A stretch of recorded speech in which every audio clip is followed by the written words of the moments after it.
স্বাধীনতার চেতনায় অসাম্প্রদায়িক দেশ গড়তে কাজ করছে সরকার, নিরাপদে বেড়ে উঠুক আগামী প্রজন্ম, বললেন প্রধানমন্ত্রী। হামলাকারীদের শাস্তি সহ 7 দফার দাবিতে শাহবাগী বিক্ষোভ, 24 ঘন্টার আলটিমেটাম, সারা দেশে প্রতিবাদ। পীরগঞ্জে সাম্প্রদায়িক হামলার ঘটনায় 2 মামলা, গ্রেফতার 45, দুষ্কৃতিকারীরা চিহ্নিত, বললেন স্বরাষ্ট্রমন্ত্রী। নেপথ্যের ষড়যন্ত্রকারীদের মুখোশ উন্মোচন করতে হবে বলেছেন বিশিষ্টজনরা, বিচারিক কাঠামো পরিবর্তনের পরামর্শ। মহামারী করোনা সংক্রমণ ঠেকাতে এবার আসছে মুখে খাওয়ার ওষুধ, মৃত্যু ঝুঁকি নামবে অর্ধেকে।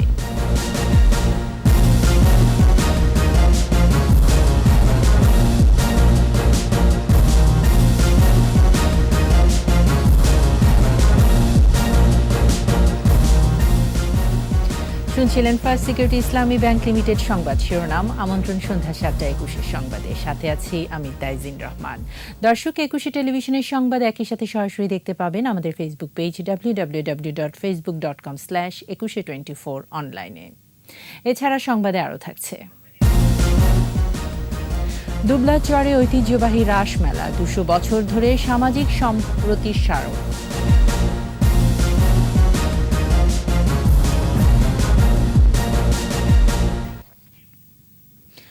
আত্মবিশ্বাস ও আত্মমর্যাদা নিয়ে গড়ে উঠুক আজকের প্রজন্ম, এমন দৃঢ় প্রত্যয় ব্যক্ত করেছেন প্রধানমন্ত্রী শেখ হাসিনা। শেখ রাসেলের 58তম জন্মদিনে প্রধানমন্ত্রীর আহ্বান, ঘাতকের বুলেটে আর যেন কোনো শিশুর প্রাণ না হারায়। নিরাপদ বাংলাদেশে বেড়ে উঠুক আগামীর প্রজন্ম। রিপোর্টে বিস্তারিত জানাচ্ছেন আকবর হোসেন সুমন।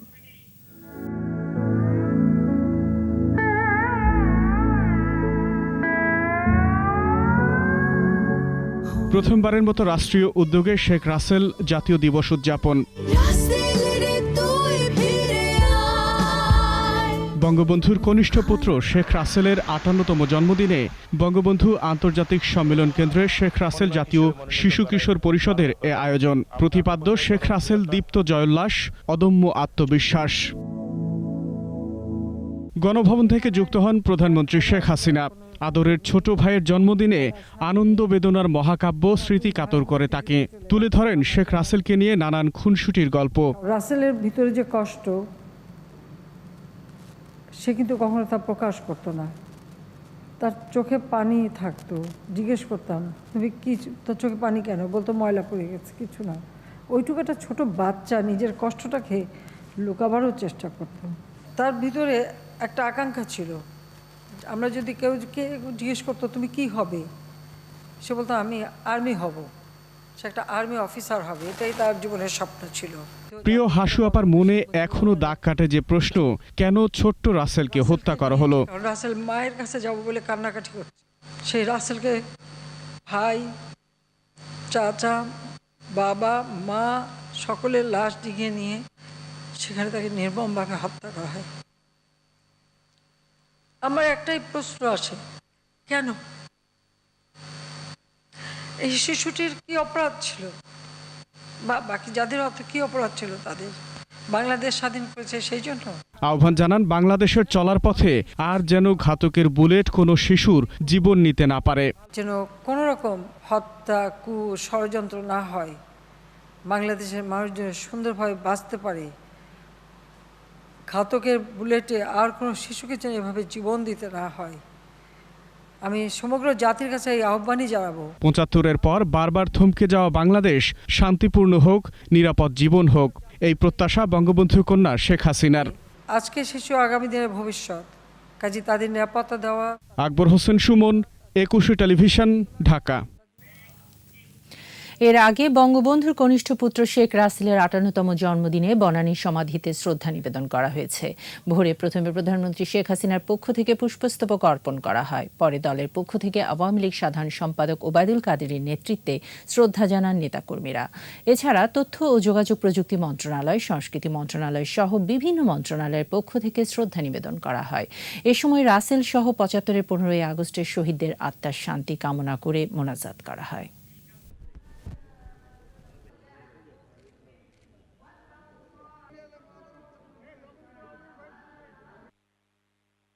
পরিকল্পিতভাবে এই সাম্প্রদায়িক গোষ্ঠী বিএনপির পৃষ্ঠপোষকতা সারা বাংলাদেশে তাণ্ডব করেছে গতকাল রাতে পীরগঞ্জে রংপুরের একটা জেলে পাড়ায় আগুন দিয়েছে, মন্দির হামলা করেছে। সতর্ক পাহারায় থাকতে হবে। আজকে বাংলাদেশের মুক্তিযুদ্ধকে বাঁচাতে হবে, আর মুক্তিযুদ্ধকে বাঁচাতে হলে এই সাম্প্রদায়িক অপশক্তিকে পরাজিত করতে হবে। বঙ্গবন্ধুর প্রিয় কনিষ্ঠ পুত্র শেখ রাসেল, বিখ্যাত দার্শনিক বার্ট্রান্ড রাসেলের নামে রাখা হয় নাম। বেঁচে থাকলে আজ পা রাখতেন 58 বছরে।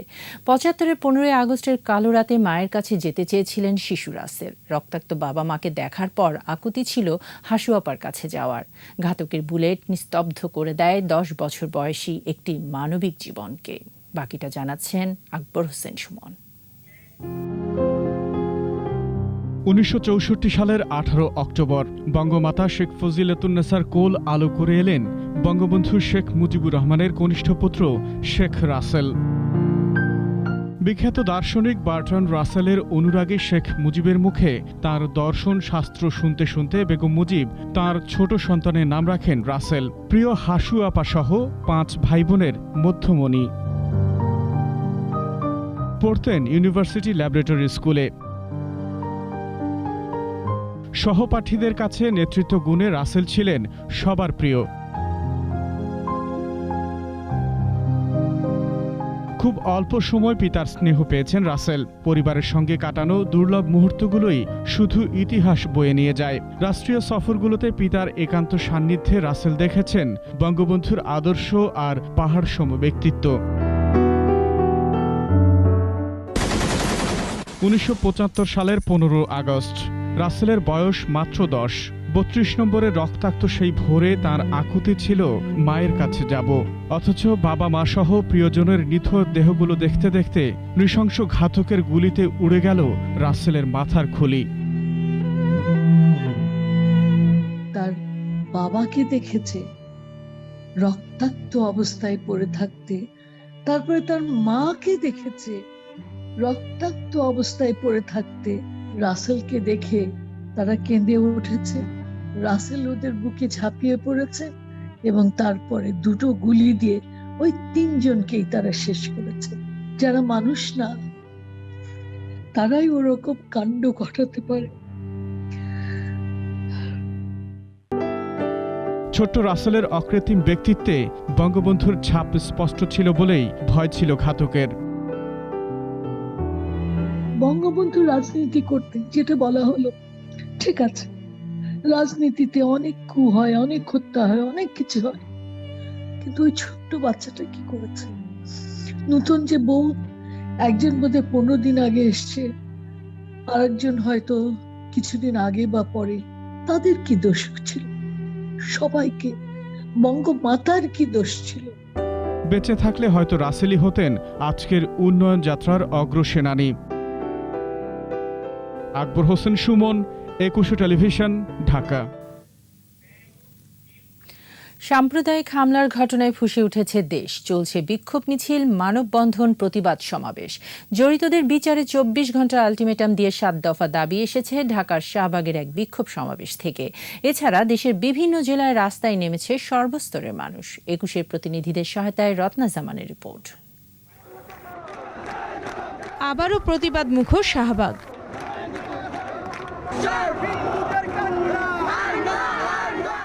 সকাল 11টা থেকে দুপুর 2:30 পর্যন্ত শাহবাগ মোড়ে অবস্থান নেয় ঢাকা বিশ্ববিদ্যালয়ের সাধারণ শিক্ষার্থীরা। বৃষ্টি উপেক্ষা করে সাম্প্রদায়িক হামলার প্রতিবাদে সড়ক অবরোধ করে তারা।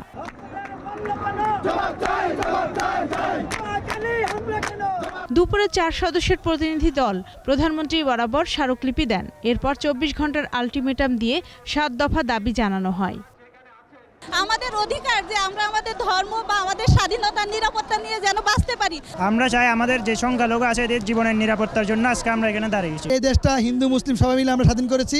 আমরা আজকে এই দিনের জন্য আমরা প্রস্তুত ছিলাম না। যে আন্দোলন আমরা আপাতত 24 ঘন্টা সময় দিচ্ছি এবং এই আলটিমেটামের মধ্যে যদি আমাদের দাবি মেনে নেওয়া হয় এবং এর মধ্যে যদি সারা বাংলাদেশে যদি অন্য কোথাও হামলা ভাঙচুর কিংবা এই ধরনের সহিংসতার ঘটনা হয় তাহলে আমরা তাৎক্ষণিক ব্যবস্থা নেব। হিন্দু সম্প্রদায়ের বাড়িঘরে আগুন ও মন্দিরে হামলার প্রতিবাদে বিক্ষোভ সমাবেশ করেছে চট্টগ্রামের নাগরিক সমাজ। বৃষ্টি উপেক্ষা করে গোপালগঞ্জ টুঙ্গিপাড়া সড়কে মানববন্ধন করেছেন গোপালগঞ্জ শেখ মুজিবুর রহমান বিজ্ঞান ও প্রযুক্তি বিশ্ববিদ্যালয়ের শিক্ষার্থীরা। বরগুনা প্রেস ক্লাব চত্বরে মানববন্ধন ও প্রতিবাদ সমাবেশ হয়। পরে শহরে মিছিল বের হয়। পরে জেলা প্রশাসকের মাধ্যমে প্রধানমন্ত্রী বরাবর স্মারকলিপি দেন আন্দোলনকারীরা। নেককারজনক কাজের জন্য আমরা এই নিন্দা জ্ঞাপন করছি। দিনাজপুর প্রেস ক্লাবের সামনে মানববন্ধন ও প্রতিবাদ সমাবেশ হয়। পরে জেলা প্রশাসকের মাধ্যমে প্রধানমন্ত্রী বরাবর স্মারকলিপি দেয়া হয়। চুয়াডাঙ্গায় বড়বাজার শহীদ হাসান চত্বরে মন্দির ভাঙচুরের প্রতিবাদে মানববন্ধন করেছে আন্তর্জাতিক কৃষ্ণ ভাবনামৃত সংঘ। মানববন্ধন এবং বিক্ষোভ সমাবেশ হয়েছে নেত্রকোনা, লালমনিরহাট, গাইবান্ধা ও কুষ্টিয়ায়। দ্রুত হামলা বন্ধ করে প্রকৃত রহস্য উদ্ঘাটনের দাবি জানান সর্বস্তরের মানুষ।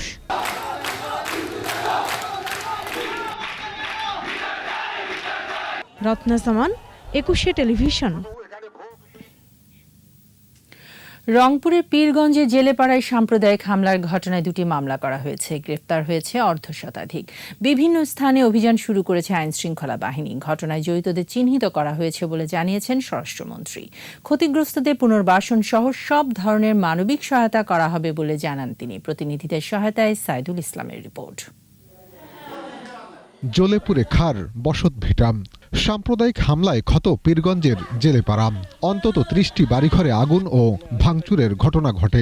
লুট করা হয়েছে জীবনের শেষ সম্বল। এ ঘটনায় এখন পর্যন্ত 2টি মামলা হয়েছে। ঘটনাস্থল পরিদর্শন শেষে যারা জড়িত তাদের আইনের আওতায় আনার কথা জানিয়েছে স্থানীয় প্রশাসন। দোষীদের গ্রেফতারে চলছে অভিযান। যারা এই কাজগুলো করেছে প্রত্যেকের পরতে পরতে হিসাব দেওয়া হবে, যে কাজগুলো করেছে সেটার জবাবদিহি করতে হবে। আমাদের সকল আইন শৃঙ্খলা রক্ষাকারী বাহিনী, ম্যাজিস্ট্রেট ওরা এখানে রয়েছে।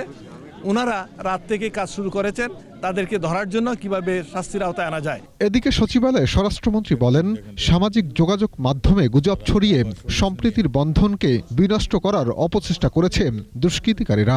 আমাদের নিরাপত্তার যত ধরনের ব্যবস্থা আমরা সেখানে গ্রহণ করেছি, কিন্তু এই ঘটনাটি আকস্মিকভাবে এই দুষ্কৃতিকারীরা ঘটনাটি ঘটিয়ে ফেলে। আমরা তাৎক্ষণিকভাবে এলাকার জনগণের সহায়তা 45 জনকে আমরা ধরেছি। কুমিল্লার ঘটনা সুপরিকল্পিত ও উদ্দেশ্যমূলক বলেও মন্তব্য করেন স্বরাষ্ট্রমন্ত্রী। কুমিল্লার ঘটনাটা একটা সাজানো ঘটনা। আমি আবারও বলছি, কোনো সম্প্রদায়ের লোক অন্য সম্প্রদায়ের একটা ধর্মগ্রন্থ এনে অপমান করবে, এই ধরনের মন মানসিকতা বাংলাদেশের মানুষের নেই। ক্ষতিগ্রস্তদের পুনর্বাসন সহ সব সহযোগিতা করার কথা জানিয়েছেন স্বরাষ্ট্রমন্ত্রী। বলেন, জেলা প্রশাসনের মাধ্যমে তাদের সর্বোচ্চ সহায়তা করা হবে। তাদের বাড়িঘর নির্মাণের জন্য মাননীয় প্রধানমন্ত্রী নির্দেশনা দিয়ে দিয়েছেন। টিন, কাঠ, নগদ অর্থ যা যা প্রয়োজন হয় আমাদের মাননীয় প্রধানমন্ত্রীর নির্দেশনায় সেগুলি করা হয়ে যাবে। রংপুর ও কুমিল্লার ঘটনার সাথে পুলিশ প্রত্যাহারের কোনো সম্পর্ক নেই উল্লেখ করে তিনি আরো বলেন, এটি রুটিন কাজের অংশ।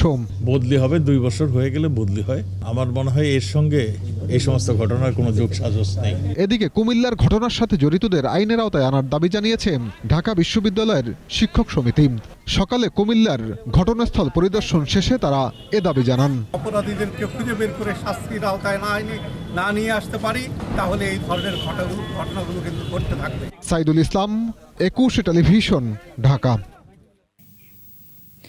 সাম্প্রদায়িক হামলার নেপথ্য ষড়যন্ত্রকারীদের চিহ্নিত করেও শাস্তির দাবি জানিয়েছেন বিশিষ্টজনরা। একই সঙ্গে রাজনৈতিক দলের সাম্প্রদায়িক অপশক্তির অনুপ্রবেশ বন্ধ করার তাগিদ দিয়েছেন তারা। বিচারের দীর্ঘসূত্রিতা সুরাহা করতে প্রয়োজনে আইনি কাঠামো বদলানোর পরামর্শ তাদের। জসিম জুয়েলের রিপোর্ট। ঘটনা শুরু কুমিল্লায়, এরপরে সাম্প্রদায়িক সহিংসতা ছড়িয়ে পড়ে নোয়াখালী, চাঁদপুর, চট্টগ্রাম, রংপুর সহ দেশের বিভিন্ন স্থানে। বেশ কিছু পূজা মণ্ডপে হামলা ও ভাঙচুরের ঘটনা ঘটে। সাম্প্রতিক ঘটনায় তাৎক্ষণিকভাবে বিভিন্ন জায়গা থেকে প্রতিবাদ ও নিন্দা আসলেও সুশীল সমাজ অনেকটাই নীরব। রাজনৈতিক দলগুলো বক্তৃতা বিবৃতির বাইরে বৃহত্তর কোনো কর্মসূচি ঘোষণা করেনি। সাম্প্রদায়িক শক্তির জন্য এই পরিস্থিতি খুবই উর্বর বলে মনে করেন বিশেষজ্ঞরা। বিশিষ্ট সাংবাদিক ও রাজনৈতিক বিশ্লেষক আবেদ খান বলেন, ধর্মের অজুহাতে একটি গোষ্ঠী এখনও বাংলাদেশকে সাম্প্রদায়িক রাষ্ট্রে পরিণত করার চেষ্টা করছে।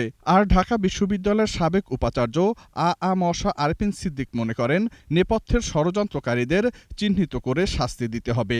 এই সাম্প্রদায়িক গোষ্ঠী এখন আর একটা জায়গায় অবস্থান করছে না, তারা বিভিন্ন রাজনৈতিক দলের ভেতরে অনুপ্রবেশ করেছে। অপরাধের শাস্তি যদি না হয়, অপরাধীকে যদি চিহ্নিত করে দৃষ্টান্তমূলক শাস্তির আওতায় না আনা যায়, তাহলে অপরাধ কখনো দমানো যায় না, অপরাধ কমানোও যায় না। আজকে রুখে দাঁড়ানোর সময় এসছে। এই কতিপয়কে পরাস্ত করা কোনো কঠিন ব্যাপার নয়। এটাকে সংঘবদ্ধভাবে মোকাবেলা করতে হবে। আমাদের সামাজিক শক্তিটা যত দুর্বল হবে, অসামাজিক শক্তি ততই বেশি প্রবল হবে। খোলস বদলে বিভিন্ন দলে সাম্প্রদায়িক অপশক্তি আশ্রয় নিচ্ছে। বিশেষজ্ঞরা বলছেন, রাজনৈতিকভাবে এদের চিহ্নিত ও প্রতিহত করতে না পারলে সমাজের সর্বস্তরে শেকড় বিস্তৃত করবে। কোনো ধর্মেই বলা হয়নি যে অন্য ধর্মের মানুষকে অসম্মান করা বা অন্য ধর্মকে অসম্মান করা। আমার মনে হয় যারা এই কাজগুলো করেছে বা করে থাকে, তারা মানুষরূপী অমানুষ। এই অমানুষদেরকে চিহ্নিত করে দৃষ্টান্তমূলক শাস্তির আওতায় আনা এটা সরকারের দায়িত্ব। প্রতিরোধ করার চেষ্টা করা সেটা কিন্তু এই দেশের সকল রাজনৈতিক দলেরই দায়িত্ব। আমাদের দেখতে হবে যে এই অনুপ্রবেশকারীদের যারা ঢুকিয়েছে তারা কারা, অর্থাৎ মূল ষড়যন্ত্রের যে জায়গাটা, সেই ষড়যন্ত্রটাকে নস্যাৎ করতে গেলে সূত্রটাকে এবং শেকড়টাকে ভাঙতে হবে। আমাদের সেই শেকড় উপড়ানোর কাজটা জরুরি এবং আমরা সেই কাজটি করব। পূর্ববর্তী সাম্প্রদায়িক হামলার ঘটনাগুলোতে বিচারিক দীর্ঘসূত্রিতা শাস্তি না হওয়ায় এ ধরনের ঘটনা বাড়ছে বলেও মনে করেন তারা। জসিম জুয়েল, 21 টেলিভিশন, ঢাকা। করোনায় দেশে 24 ঘন্টায় মৃত্যু হয়েছে 10 জনের, একদিনে কমেছে মৃতের সংখ্যা। স্বাস্থ্য অধিদপ্তরের তথ্য অনুযায়ী দেশের 831টি ল্যাবে 24 ঘন্টায় 18,812 জনের নমুনা পরীক্ষায় শনাক্ত 339 জন। এ পর্যন্ত মোট শনাক্ত 15,65,827 জন। এ পর্যন্ত পরীক্ষা হয়েছে 1,01,00,000-এরও বেশি। করোনায় এ পর্যন্ত প্রাণ হারিয়েছে 27,778 জন। মৃত্যুহার 1.77%, শনাক্তের হার 1.80 এবং সুস্থতার হার 97.61%।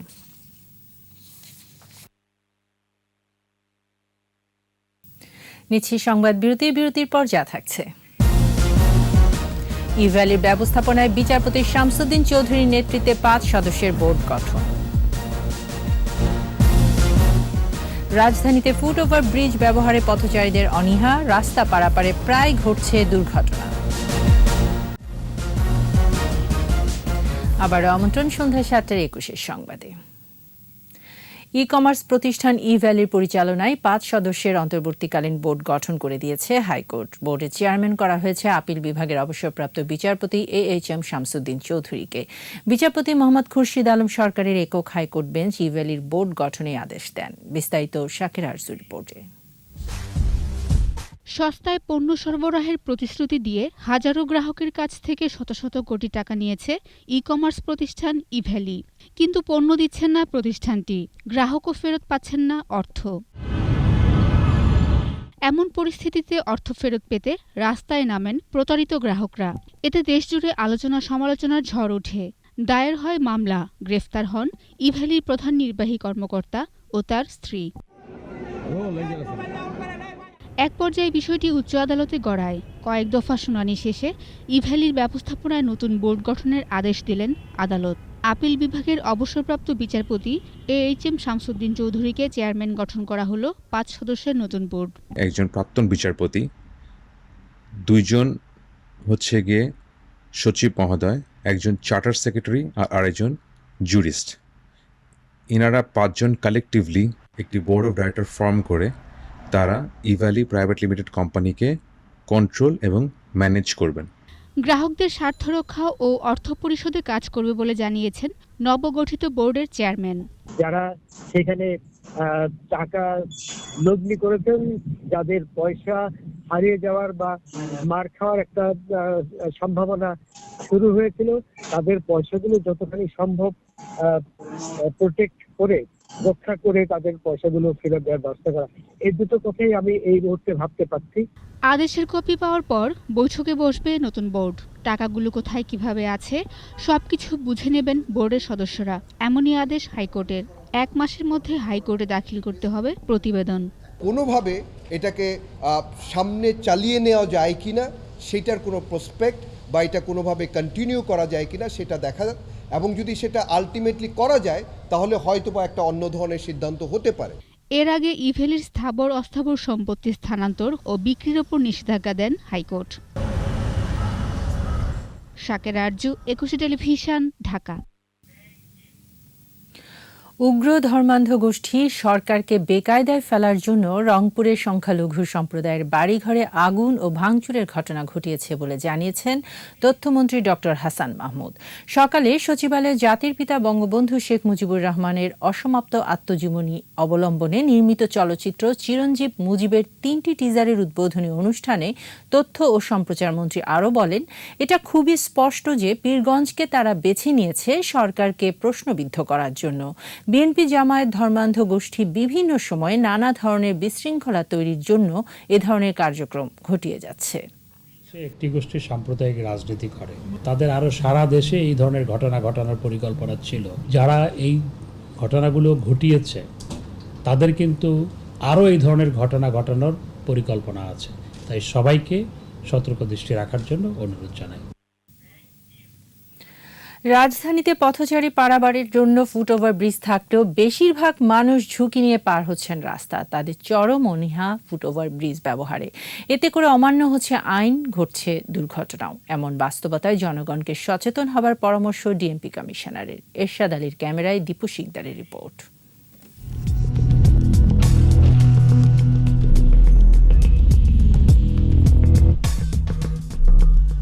নগরীর অন্যতম ব্যস্ত এলাকা মৎস্য ভবন মোড়। পথচারী পারাপারের জন্য এই ফুটওভার ব্রিজ একরকম খালি। হাতে গোনা কিছু পথচারী পার হন এর উপর দিয়ে। নিচে রাস্তায় চলাচলরত যানবাহনের সামনে দিয়ে হর হামেশা পার হচ্ছে পথচারীরা। ওই দিকে দিয়ে এখন একটু সময় বেশি লাগবে, এখান থেকে একটু তাড়াতাড়ি আসবে। আমরা সবসময় শর্টকাট খুঁজি, এর জন্যই আমরা নিচে দিয়ে চলে আসি। যারা তাড়াতাড়ি যেতে চায় তারা তো ফুটওভার ব্রিজ ব্যবহার করে না। সেখান থেকে কিছু দূর এগোলেই আরেক ব্যস্ত এলাকা সায়েন্স ল্যাব মোড়। সেখানের ফুটওভার ব্রিজটিতে মানুষের চলাচল তুলনামূলকভাবে বেশি। তবে নিচে জীবনের ঝুঁকি নিয়ে আইনের তোয়াক্কা না করেই যে যেভাবে পারছেন পার হচ্ছেন রাস্তা। এই নিয়ে রয়েছে মিশ্র মন্তব্য। ফুটওভার ব্রিজটা ব্যবহার করছেন না কেন? নেক্সট টাইমে করব। ফুটওভার ব্রিজ এই দিতে আবার অ্যাঙ্গেলে দিয়ে পার হয়ে যেতে হবে। তাড়াহুড়ার কারণে চলে আসা। কে রিকোয়েস্ট করলেও ফুটওভার ব্রিজ ব্যবহার করে না। বুয়েটের অ্যাক্সিডেন্ট রিসার্চ ইনস্টিটিউট ARI এর তথ্য অনুযায়ী 2020 সালে ঢাকা শহরে সড়ক দুর্ঘটনা ঘটে 186টি। এতে 201 জন নিহত ও 324 জন আহত হয়েছেন। এর মধ্যে 82টি দুর্ঘটনায় আহত হয়েছেন পথচারীরা। প্রাণহানি 80 জনের, আর আহত হয়েছেন 30 জন পথচারী। গবেষণা থেকে দেখা যায় যে এই ফুটওভার ব্রিজগুলোর উচ্চতা অনেক বেশি হওয়ায় পথচারীরা ফুটওভার ব্রিজ ব্যবহার করতে নিরুৎসাহিত হয়। এছাড়াও যে সিঁড়ি বেয়ে ফুটওভার ব্রিজটার উপরে উঠবে সেটাও অনেক বেশি খাড়া। পথচারীদের বিশৃঙ্খল রাস্তা পারাপার ঠেকাতে পুলিশের চেষ্টা থাকলেও রাজধানীর অনেক জায়গাতেই আবার শিথিলতা দেখা গেছে আইন প্রয়োগে। ঢাকা মেট্রোপলিটন পুলিশ কমিশনার বলছেন, লকডাউন প্রত্যাহারের পর মানুষের চলাচল বেড়েছে। ধীরে ধীরে আইন প্রয়োগেও সক্রিয় হয়ে উঠছে পুলিশ। ফুটওভার ব্রিজ ব্যবহারের বিষয়টি পুলিশ আগে মাঝে মাঝে যে অভিযান পরিচালনা করত সেটি শিথিল আছে। এখন আবার মানুষজনের রাস্তায় চলাচল বেড়েছে, এখন আমরা এই দিকে নজর দেব। আসলে মানুষের ভিতরে মানসিকতায় যদি পরিবর্তন না হয় তাহলে পুলিশ দিয়ে আপনি কোনোভাবে ফুটওভার ব্রিজ ব্যবহারে মানুষকে বাধ্য করতে পারবেন না। পথচারীদের যত্রতত্র পারাপার ঠেকাতে স্কাউট, বিএনসিসি ও স্বেচ্ছাসেবীদের সমন্বয়ে উদ্যোগ গ্রহণের পরামর্শ সংশ্লিষ্টদের। দীপু শিকদার, 21 টেলিভিশন, ঢাকা। এবার আমাদের বিশেষ আয়োজন আমার বাংলা।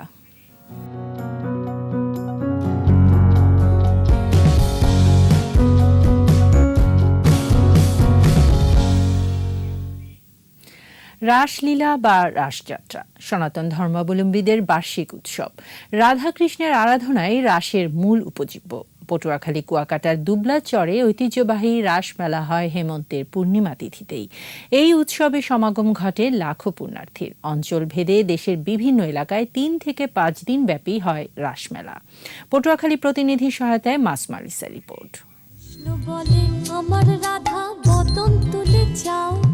মূলত বৈষ্ণব ধর্মাবলম্বীরা রাস উৎসব পালন করেন। বৈষ্ণবীয় ভাবধারায় শ্রীকৃষ্ণের প্রকৃতির উৎসবই রাস। অনেকে মনে করেন ঈশ্বরের সঙ্গে আত্মার মহামিলনই রাস। রাধাকৃষ্ণের আরাধনা মূল বিষয় হলেও এই উৎসবে গোপিনীদেরও আরাধনা করা হয়। বিভিন্ন অঞ্চলে ভিন্ন রীতিতে উদযাপন করা হয় রাস উৎসব। সুন্দরবনের দুবলার চরে সনাতন ধর্মাবলম্বীদের ঐতিহ্যবাহী রাস উৎসব অনুষ্ঠিত হয়। প্রায় 200 বছর ধরে অনুষ্ঠিত হচ্ছে এই মেলা। কার্তিকের শেষে বা অগ্রহায়ণের প্রথম দিকে ভরা পূর্ণিমার তিথিতে রাস পুজো উদযাপিত হয়। রাতভর অর্চনা শেষে পরের দিন ভোরে সাগরে পূর্ণ স্নানের মধ্য দিয়ে শেষ হয় রাস উৎসব। সনাতন ধর্মাবলম্বীদের বিশ্বাস, সমুদ্র স্নানের মাধ্যমে জাগতিক পাপমোচন আর মনের বাসনা পূর্ণ হয়। কুয়াকাটা ছাড়াও কলাপাড়া ও পটুয়াখালী ভবতারণ সেবা সংঘে পক্ষকালব্যাপী হয়ে থাকে অনুষ্ঠানমালা। প্রতি বছরের এই আয়োজনে সনাতন ধর্মাবলম্বীদের পাশাপাশি অন্যান্য ধর্মের অনেক মানুষের সমাগম ঘটে। উৎসব ঘিরে মেলার আয়োজন করা হয়। রাজা কৃষ্ণচন্দ্র এবং গিরিশচন্দ্রের পরবর্তী সময়ে বাংলায় রাস উৎসবের প্রচলন ঘটে। বাংলাদেশ ছাড়াও ভারতের বৃন্দাবন, মথুরা, ওড়িশা, অসম, মণিপুর এবং পশ্চিমবঙ্গের নদিয়া, কুচবিহারের বিভিন্ন জায়গায় জাঁকজমকভাবে উদযাপিত হয় রাস উৎসব। মাসুমালিসা, 21 টেলিভিশন। নিচ্ছি সংবাদ বিরতি, যখন ফিরছি তখন থাকবে। আখ চাষে অনাগ্রহ ঠাকুরগাঁওয়ের চাষিদের, চিনিকল থেকে সময় মতো হচ্ছে না অর্থ ছাড়। আবারও আমন্ত্রণ সন্ধ্যা 7:21 সংবাদে। আখ চাষে আগ্রহ হারাচ্ছেন ঠাকুরগাঁওয়ের চাষিরা। চিনিকল থেকে সময় মতো অর্থ ছাড় না পাওয়ায়, পাশাপাশি উৎপাদিত আখের ন্যায্য মূল্য না পাওয়ায় অন্য ফসলে ঝুঁকছেন কৃষকরা। এতে 1 দশকে জেলায় আখের আবাদ কমেছে প্রায় 3/4। ঠাকুরগাঁও প্রতিনিধি SM জসিমউদ্দিনের রিপোর্ট, জানাচ্ছেন মাসুমালিসা। বছর দশেক আগেও ঠাকুরগাঁও জেলায় প্রায় 25,000 একর জমিতে আখের চাষ হতো। উৎপাদিত আখ কাঁচামাল হিসেবে চলে যেত ঠাকুরগাঁও সুগার মিলে। এখন জেলায় আখের আবাদ নেমে এসেছে মাত্র 6,000 একরে। কৃষকরা বলছেন অন্য ফসলের চেয়ে আখ চাষে খরচ ও সময় বেশি লাগে। এছাড়া চিনিকলে সরাসরি আখ বিক্রি করলে সময় মতো মেলে না অর্থ, পাওয়া যায় না ন্যায্য মূল্য। এসব কারণে আখ চাষে আগ্রহ হারাচ্ছেন তারা। সার পাওয়া যায় না, সময় মতো বীজ পাওয়া যায় না, সেটা লাভ হয় না। আমরা কুষার দিয়ে টাকা পাই না টাইম মতন। আজকে কুষার দিলে মনে করেন যে 3 দিন পর টাকা দেওয়ার কথা, সেখানে 1 মাস হোক টাকা দেয় না। জোরদার বলতেছে যে আমাকে টাকা দেয় না মিল, আমি কি করব, আমরা কি করে চলবো, কি করে আপনাকে টাকা দেবো। তখন আমাদেরকে ধার মহাজন করে লোন করে কৃষককে কামাইলকে টাকা দিতে হচ্ছে। এইবার যদি ওনারা দাম আমাদের বাড়ায় দেয়, মিনিমাম 500 টাকা কুইন্টাল হলে আখ অবশ্যই মানুষ করবে। আখের আবাদ বাড়াতে বিদ্যমান সব সমস্যা সমাধানে উদ্যোগ নেওয়া হবে বলে জানিয়েছেন স্থানীয় চিনিকল কর্তৃপক্ষ। যথাসময়ে আখের মূল্য পরিশোধ করার জন্য আমরা সবসময় চেষ্টা নেই। কিছু দেরি হয়, কিন্তু আমরা মূল্য পরিশোধ করেছি। ঠাকুরগাঁও মিলকে রক্ষা করতে গেলে ইক্ষু চাষিদেরকে এবং ঠাকুরগাঁওবাসীকে আখ চাষ করতেই হবে, এর কোনো বিকল্প নেই। এদিকে আখের চাষ দিন দিন কমতে থাকলে কাঁচামাল সংকটে পড়ে ঠাকুরগাঁও সুগার মিল বন্ধ হয়ে যাওয়ার আশঙ্কা করছেন স্থানীয়রা। মাসুমালিসা, 21 টেলিভিশন। আগামী বিশ্বে শান্তিপূর্ণ সমাজ তৈরিতে শারীরিক যত্নের পাশাপাশি মানসিক যত্নের প্রতি মনোযোগী হওয়ার আহ্বান জানিয়েছেন বাংলাদেশ সেনাবাহিনীর chief of general staff lieutenant general Ataul Hakim. বিশ্ব মানসিক স্বাস্থ্য দিবস উপলক্ষে ঢাকা সেনানিবাসে আর্ম ফোর্সেস মেডিকেল ইনস্টিটিউটে বৈজ্ঞানিক সেমিনারে এ আহ্বান জানান তিনি। এতে বিশ্বের সামাজিক, অর্থনৈতিক ও ভূ রাজনৈতিক বৈষম্য তুলে ধরে মানসিক স্বাস্থ্য সেবার মানোন্নয়নের তাগিদ দেওয়া হয়। সেমিনারে মূল প্রবন্ধ উপস্থাপন করেন brigadier general M Kamrul Hasan. এছাড়া উপস্থিত ছিলেন মেজর জেনারেল মোহাম্মদ জহিরুল ইসলাম সহ বাংলাদেশ সেনাবাহিনীর ঊর্ধ্বতন কর্মকর্তারা।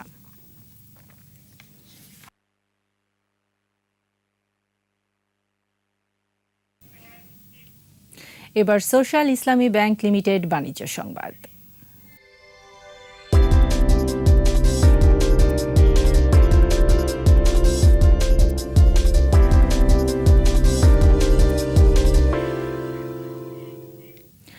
3.5 মাসের মধ্যে সবচেয়ে বড় দরপতন হয়েছে পুঁজিবাজারে। সোমবার দিন শেষে ডিএসইর প্রধান সূচক 1.24% ও সিএসইর প্রধান সূচক 1.49% কমেছে। এদিন ডিএসই এক্স আগের দিনের চেয়ে 89.19 পয়েন্ট কমে 7,097 পয়েন্টে অবস্থান করছে। এই নিয়ে গেল 6 দিন 3.67% সূচক কমল ডিএসইতে। 10 অক্টোবর এই সূচক ছিল 7,368 পয়েন্টে। সোমবার ডিএসইতে 1,393 কোটি টাকার লেনদেন হয়েছে, যা আগের কর্মদিবসে ছিল 1,655 কোটি টাকা। এদিন দাম কমেছে 87% কোম্পানির, বেড়েছে 9% এবং অপরিবর্তিত ছিল 5% কোম্পানির দাম।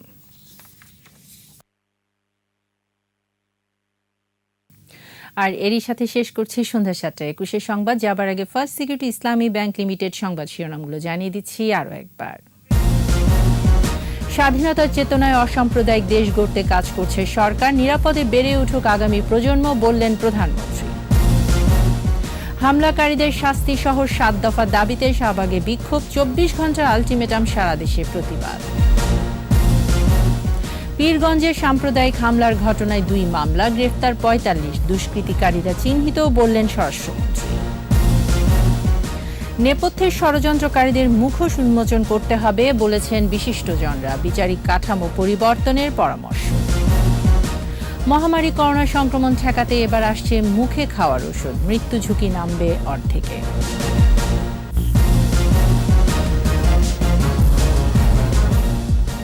সর্বশেষ খবর জানতে ডায়াল করুন 2021 নম্বরে, আর ভিজিট করুন ekushe-tv.com এই ওয়েবসাইটে। এছাড়া ফেসবুকে লগ ইন করতে পারেন facebook.com/ekushe24 অনলাইনে।